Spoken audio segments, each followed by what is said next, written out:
प्यारे विद्यार्थियों, आप सभी का ऑनलाइन क्लास में हार्दिक अभिनंदन एवं स्वागत है। आज उत्पादन फलन एक साधन के प्रतिफल तथा पैमाने के प्रतिफल, जिसको हम इंग्लिश में बोलेंगे production function returns to a factor and returns to scale, इसके अंतर्गत निम्न बिंदुओं का जो है अध्ययन करेंगे। उत्पादन फलन का अर्थ कुल भौतिक उत्पादन, सीमांत भौतिक उत्पादन एवं औसत भौतिक उत्पादन। तीसरा, अल्पकालीन एवं दीर्घकालीन उत्पादन फलन। चौथा, एक साधन के प्रतिफल, उत्पत्ति के नियम एवं परिवर्तनशील अनुपातों का नियम। पांचवा, उत्पत्ति वृद्धि नियम। छठवां, उत्पत्ति समता नियम। और सातवां, उत्पत्ति ह्रास नियम। और आठवां जो है परिवर्तनशील अनुपातों का नियम। और नवां, पैमाने के प्रतिफल। और 10वां जो है पैमाने के प्रतिफल के नियम के लागू होने के कारण। इस तरह से जो है इस पाठ को हमने जो है 9 बिंदुओं पर बांटा है और इन अलग अलग 9 बिंदुओं पर जो है इस अध्याय में हम चर्चा करेंगे। तो चलिए, सबसे पहले जो है उत्पादन फलन का अर्थ, मीनिंग ऑफ प्रोडक्शन फंक्शन। उत्पादन फलन का अर्थ समझने का प्रयास करते हैं। ध्यान से आप लोग सुनिएगा, देखिएगा। तो किसी वस्तु का उत्पादन विभिन्न साधनों के सहयोग से किया जाता है। जिस वस्तु का उत्पादन किया जाता है उसे उत्पादन या निपज कहते हैं, यानी आउटपुट कहते हैं। तथा जिन साधनों के सहयोग से उत्पादन किया जाता है उन्हें आगत कहते हैं, इनपुट कहते हैं। या इसको हम दूसरे शब्दों में यूँ कह सकते हैं कि आगत इनपुट के अंतर्गत वे वस्तुएं और साधन आते हैं जिनका फर्म द्वारा उत्पादन की क्रिया में प्रयोग किया जाता है। तो यहाँ ध्यान रखना है कि आगत मीन्स क्या होगा इंग्लिश में, इनपुट्स, एवं उत्पादन के साधन फैक्टर्स का जो है प्रयोग प्रायः एक ही अर्थ में किया जाता है, लेकिन वास्तव में आगत शब्द साधन शब्द से विस्तृत अर्थ रखता है। आगत के अंतर्गत उत्पादन के साधनों के अतिरिक्त वे सारी वस्तुएं आ जाती हैं जिनका उत्पादन में प्रयोग करने के लिए उत्पादक खरीदता है। यानी उत्पादन अथवा निपज के अंतर्गत वे वस्तुएं सम्मिलित की जाती है जिन्हें विभिन्न आगतों की सहायता से फार्म उत्पादित करता है। वास्तव में उत्पादन की क्रिया आगतों का उत्पादन में रूपांतरण का द्योतक है। या हम कह सकते हैं कि उत्पादन लागत का फलन है, यानी उत्पादन आगत पर निर्भर करता है। अतः जो है हम कहेंगे किसी फार्म की भौतिक आगतों एवं भौतिक निपजों के बीच के फलनीय संबंध को उत्पादन फलन कहा जाता है।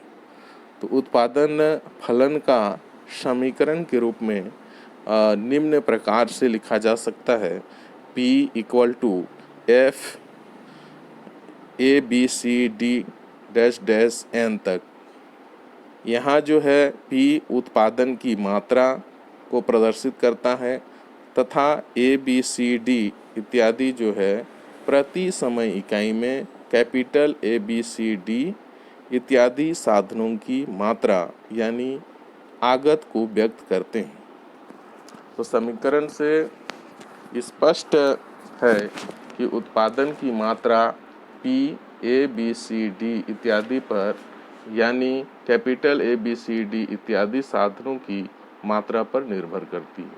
तो इस प्रकार उत्पादन आउटपुट एवं आगत इनपुट में फलनीय संबंध फंक्शनल रिलेशनशिप है।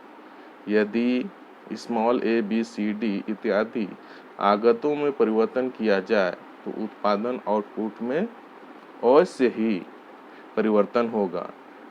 इन आगतों में जैसे भूमि, श्रम, पूंजी इत्यादि आते हैं। वाटसन के अनुसार किसी फार्म की भौतिक आगतों एवं अन्य भौतिक निपजों के संबंध को प्रायः उत्पादन फलन कहा जाता है। ये वाटसन के अनुसार है। और प्रोफेसर स्टेगलर का कहना है कि उत्पादन फलन समयहीन स्टॉकों के बीच के नहीं वरन समय जो है प्रवाहों के बीच के संबंध हैं। अब जो है इनके कुछ मान्यताएं भी हैं, उत्पादन फलन की मान्यताएं। तो उत्पादन फलन की धारणा का संबंध समय की एक निश्चित अवधि से होता है। दूसरा जो है समय की उपरोक्त निश्चित अवधि में तकनीकी अथवा उत्पादन कला की स्थिति अथवा तकनीकी ज्ञान की स्थिति दी हुई होती है, यानी इसमें कोई परिवर्तन नहीं होता है। तो उत्पादक फार्म समय की दी गई अवधि में कुशलतम तकनीकी का प्रयोग करता है तथा फार्म का लागत व्यय दिया हुआ रहता है। चौथा जो है उत्पादन के साधन छोटी छोटी इकाइयों में विभाज्य हैं। छोटी छोटी इकाइयों में विभाज्य हैं। अब इसको हम उदाहरण के माध्यम से समझने का प्रयास करेंगे। तो यहाँ मान लीजिए कि कोई फार्म केवल जो है केवल दो साधनों श्रम तथा भूमि से उत्पादन करता है। श्रम को घंटों में तथा भूमि को एकड़ में मापा जाता है। तो यहाँ तालिका आप देख रहे होंगे, संयोग है ABCDEFG और यहाँ श्रम घंटों में है 1 2 3 4 5 6 7 घंटे तक। भूमि एकड़ में है 2 4 6 8 10 12 14 और उत्पादन इकाइयाँ 19 16 23 29 35 40 और 45 हैं। हाँ, तो यहाँ जो है आप तालिका में देख रहे होंगे कि एक संयोग ए में 1 घंटे की श्रम तथा 2 एकड़ जमीन से 10 इकाइयों का उत्पादन होता है। 1 घंटे के श्रम तथा 2 एकड़ जमीन से 10 इकाइयों का उत्पादन होता है। और 2 घंटे के श्रम समय देखेंगे 2 घंटे 20 संयोग में 2 घंटे के श्रम तथा 4 एकड़ जमीन से 16 इकाइयों का उत्पादन होता है। तो जैसे जैसे श्रम तथा भूमि के संयोग में वृद्धि की जाती है वैसे वैसे उत्पादन बढ़ता जाता है, जिसे संयोग CDEF तथा G से दिखलाया गया है। उत्पादन फलन केवल 2 ही आगतों इनपुट्स तक सीमित नहीं है, 2 से अधिक आगत भी हो सकते हैं, जैसे पूंजी, कच्चे पदार्थ इत्यादि। इसी प्रकार अन्य साधनों को स्थिर रखकर केवल एक साधन अथवा आगत का उत्पादन फलन भी दिखलाया जा सकता है। जब अन्य आगतों को स्थिर रखकर एक आगत में परिवर्तन अथवा वृद्धि की जाती है तो उत्पादन को 3 धारणाएं सामने आती है। उत्पादन की 3 धारणाएं सामने आती हैं।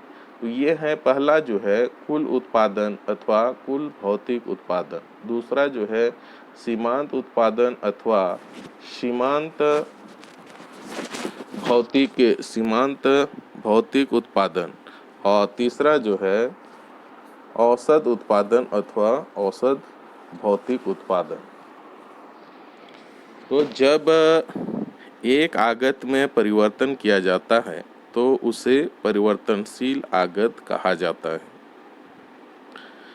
और अन्य आगतों को स्थिर रखकर परिवर्तनशील आगत के विभिन्न स्तरों पर प्राप्त कुल उत्पादन को कुल भौतिक उत्पादन TP टीपीपी कहते हैं और अन्य आगतों को स्थिर रखकर परिवर्तनशील आगत में प्रति इकाई वृद्धि के फलस्वरूप कुल भौतिक उत्पादन टीपीपी में जो वृद्धि होती है उसे सीमांत भौतिक उत्पादन यानी एमपीपी कहते हैं। पुनः जो है विभिन्न स्तरों पर कुल भौतिक उत्पादन यानी टीपीपी में परिवर्तनशील आगत की इकाइयों से भाग देने पर जो भागफल आता है उसे औसत भौतिक उत्पादन एपीपी कहते हैं। उत्पादन की इन तीन धारणाओं को निम्नांकित तालिकाओं में स्पष्ट किया गया है। इस तालिका में श्रम, जिसको हम इंग्लिश में बोलते हैं लेबर, परिवर्तनशील आगत है तथा अन्य आगतों को स्थिर मान लिया गया है।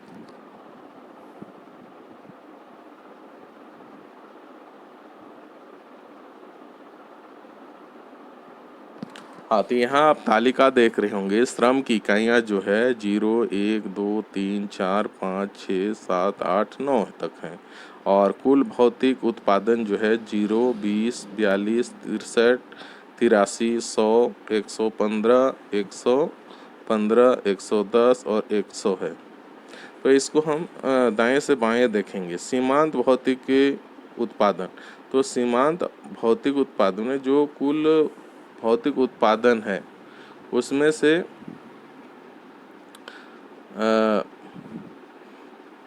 जो पद है उसमें घटा देना है, पूर्व पद से घटा देना है। 0 0 से पहले कोई अंक नहीं है इसलिए 0 0 इसमें हो गया। औसत भौतिक उत्पादन भी 0 होगा और दूसरे में जो है 20 है, 20 में से 0 घटाएंगे तो कितना बच जाएगा? 20 बचेगा, जो सीमांत भौतिकी उत्पादन एमपीपी होगा। और उसको जो है उसको जो है क्या करेंगे? भाग देंगे। कितने से भाग देंगे? औसत भौतिकी उत्पादन। ठीक है, तो वो कितना आ गया? 20 आ गया। अब दूसरा को देखो, 42 है। श्रम की इकाइयाँ 2 और कुल भौतिक उत्पादन 42 है, तो 42 में से 20 घटा देंगे। 42 में से 20 घटा देंगे तो कितना बच रहा है? 22 बच रहा है। ठीक है, कितना बच रहा है? 22। अब जो है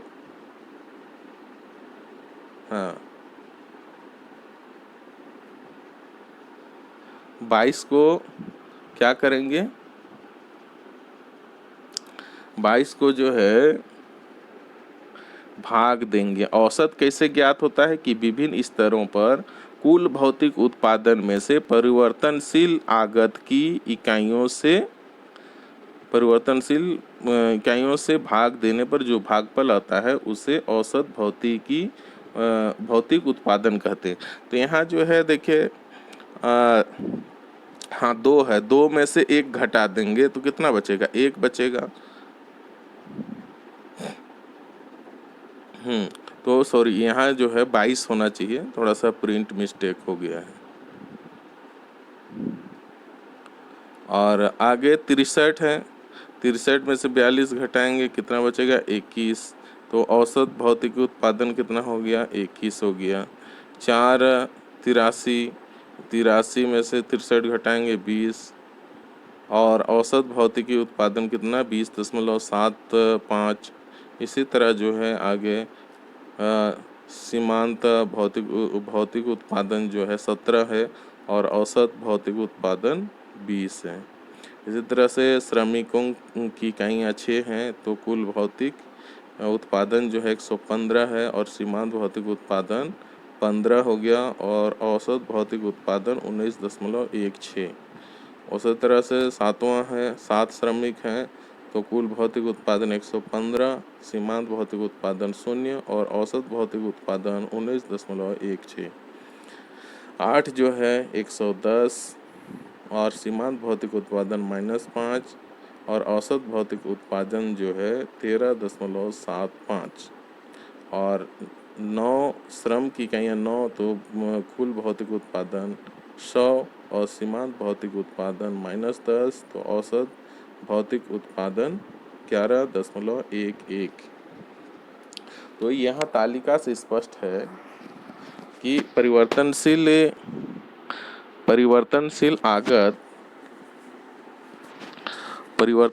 आगत के विभिन्न स्तरों पर कुल भौतिकी उत्पादन टीपीपी क्रमशः जो है सीमांत भौतिक उत्पादनों का योग है। सीमांत भौतिकी उत्पादन एमपीपी जो है श्रम की एक अतिरिक्त इकाई में वृद्धि के फलस्वरूप टीपीपी में हुई अतिरिक्त वृद्धि है।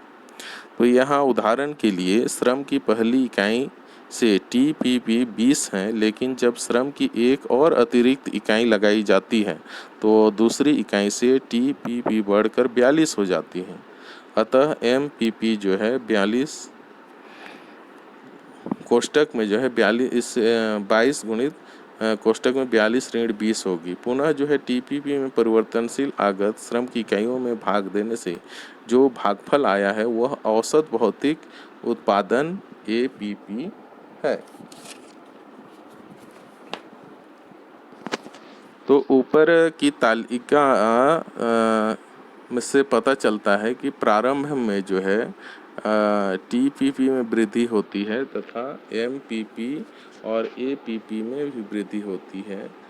तो इसके बाद जो है टीपीपी में घटती हुई दर से वृद्धि होती है, क्योंकि एमपीपी तथा एपीपी दोनों घटने लगते हैं। अंत में टीपीपी घटने लगता है क्योंकि एमपीपी जो है घटते घटते ऋणात्मक नेगेटिव हो जाता है और साथ ही एपीपी में भी कमी होती है।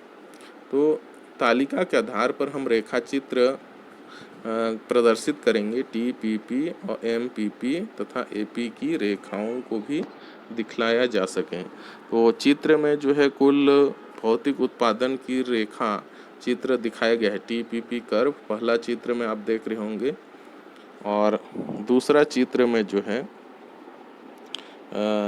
एमपीपी कर्व और तीसरा चित्र में जो है एपीपी कर्व को जो है दिखलाया गया है। ठीक है, तो यहाँ जो है कुछ स्मरणीय बातें हैं। टीपीपी, एमपीपी तथा एपीपी की धारणाएं केवल श्रम के लिए ही नहीं वरन अन्य साधनों के लिए भी लागू होती हैं। दूसरा जो है टीपीपी एमपीपीएस का योग होता है, और तीसरा जब एमपीपी धनात्मक होता है तो टीपीपी में वृद्धि होती है तथा एमपीपी ऋणात्मक होता है तो टीपीपी में कमी होती है। चौथा जो है टीपीपी से एमपीपी तथा एपीपी की गणना तो होती है, यदि इनमें से कोई एक दिया हुआ हो तो अन्य की भी गणना की जा सकती है। चलिए आज इतने तक समझने का प्रयास कीजिए, बाकी नेक्स्ट डे और जब सवाल करोगे तो ज़रूर आपको जो है बतलाई जाएगी, आपकी समस्या का समाधान किया जाएगा। Okay, thank you.